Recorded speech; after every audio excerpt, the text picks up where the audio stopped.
Jesus Christ మేకులు దిగేసుకున్నాడు. వాళ్ళ దేహ స్పృహ ఉంటే అలా కాదు. ఆత్మస్పృహలో ఉన్నారు వాళ్ళు, దేహ స్పృహలో లేరు. ఆ స్థాయికి చేరుకోవాలి మనం. ఎంత దేహాభిమానం చూడండి మనకి. ఇంకా ఇంకా సుఖపడాలి, ఇంకా సుఖపెట్టాలి. ఇలా ఉంటాం మనం. నేను ఇండోర్ నుంచి రాత్రే రావడం జరిగింది. అక్కడ జరిగిన ఒక విషయం గురించి మీకు చెప్తాను. పత్రిక అది మనకి ఇక్కడ తెలియదు, అక్కడ వాళ్ళకి తెలుసు. ఆయన ఒకసారి ఇండోర్ వెళ్ళడం జరిగింది. పత్రిక గారు జరిగినప్పుడు ఒక ఇంట్లో దిగారు. ఆయన వారింట్లో బాత్రూంలో స్నానం చేస్తున్నారు. చేసి స్నానం అయిపోయాక లేవడం కోసం పక్కనే గ్లాస్ వాష్ బేసిన్ ఉంది. కొంచెం ఫ్యాన్సీగా చేసుకున్నట్టున్నారు వాళ్ళు. ఆయన ఏం చేశారంటే స్నానం అయ్యాక లేవడానికి ఆ వాష్ బేసిన్ పట్టుకుని లేపుదాం అనుకున్నారు. అది ఊడి కింద పడిపోయింది. ఈయన ఆ గాజు ముక్కలో పడిపోయాడు. ఈ పెద్ద సబ్బుడి చప్పుడికి పక్కనే సాయి కుమార్ రెడ్డి ఉన్నాడంట. ఆ ఇంట్లో వాళ్ళు కూడా వచ్చారు. తలుపు తడితే మరి తలుపు తీయాలి కదా. ఈ గాజు ముక్కలన్నీ గుచ్చుకుని ఈ చేతులు, ఈ కాళ్ళు ఇవన్నీ రక్తం వచ్చేస్తున్నాయి. అయినా అలాగే ఆయన మొత్తం మీద తలుపు తీశారు. ఆయన వాళ్ళు లోపలికి వచ్చి చూస్తే ఈయన పరిస్థితి ఇది. రక్తం కార్చుకుంటూ గాజు ముక్కల మధ్యలో ఉన్నారు. ఆయన తీసుకెళ్ళి ఈ గాజు పెంకులన్నీ తీసి శుభ్రంగా ఇచ్చేసి మరి బాగా పెద్ద వాటిని కట్లు కట్టి అన్నీ చేశారు.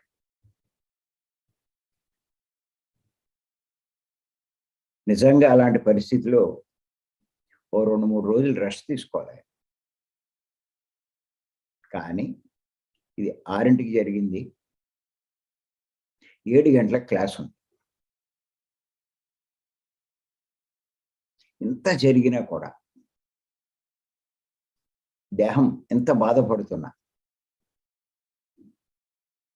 ఆయన దాన్ని పట్టించుకోకుండా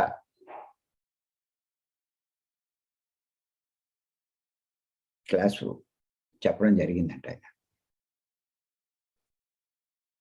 జూమ్లోనే దేంట్లోనే పాల్గొని ఆ క్లాస్ ఏదో కండక్ట్ చేశారు. ఆశ్చర్యపోయారంట వాళ్ళంతా.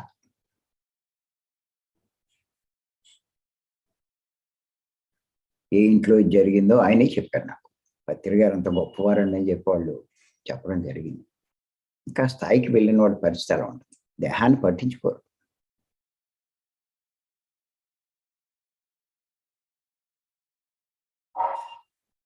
దేహానికి ఏం జరుగుతున్నా వాళ్ళకి అనవసరం.